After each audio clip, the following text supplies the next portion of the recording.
Halo, Assalamualaikum warahmatullahi wabarakatuh.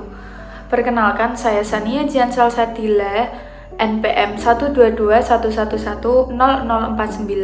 Di video kali ini saya akan menjelaskan materi tentang komunikasi antar pribadi dan disertai dengan contoh penerapannya. Selamat menyaksikan. Baik, kita mulai. Apa sih komunikasi pribadi itu? Komunikasi pribadi itu proses komunikasi yang berlangsung antara dua orang atau lebih secara tatap muka. Nah, pengertian komunikasi pribadi menurut Joseph DeVito pada tahun 2011, komunikasi antar pribadi itu adalah proses pengiriman dan penerimaan pesan antara dua orang atau di antara sekelompok kecil orang-orang dengan beberapa efek dan umpan balik seketika. Nah, di sini tujuan komunikasi pribadi itu adalah untuk belajar diri sendiri, untuk memahami diri sendiri, terus mempengaruhi sikap, perilaku, dan memberi bantuan kepada orang lain. Contoh penerapan dari komunikasi pribadi. Di sebuah kafe, banyak sekali orang yang melakukan komunikasi pribadi yang dilakukan oleh dua orang atau lebih. Mereka mengobrol dengan pasangan atau teman mereka. Nah, ini disebut sebagai komunikasi antar pribadi.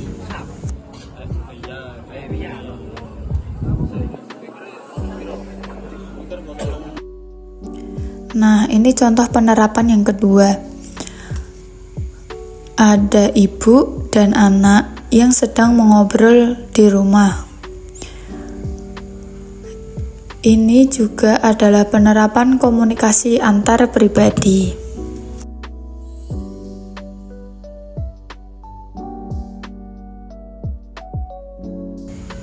Nah, setelah kita melihat penerapan komunikasi antar pribadi tersebut, pastikan mereka mempunyai kegagalan dalam berkomunikasi ya. Nah, itu juga sering terjadi antara komunikator dan komunikan. Sebagian itu dipengaruhi oleh faktor-faktor sebagai berikut. Yang pertama itu ada ucapan atau pesan yang sulit dimengerti di antara mereka berdua. Nah, yang kedua itu ada persepsi negatif atau pikiran yang negatif. Yang ketiga itu tidak percaya diri pada saat melakukan komunikasi. Nah, yang keempat, jarak kedekatan komunikator dan komunikan.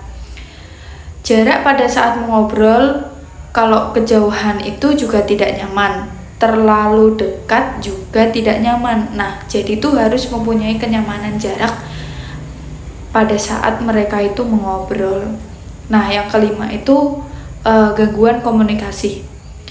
Seperti kalau kebanyakan orang kan jadi kurang nyaman untuk mengobrol karena berisik, karena banyak orang itu.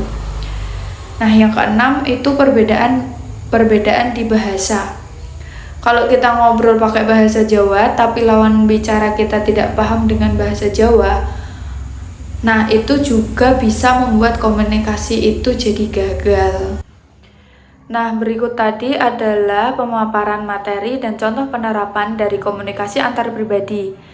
Sekian video dari saya. Wassalamualaikum warahmatullahi wabarakatuh.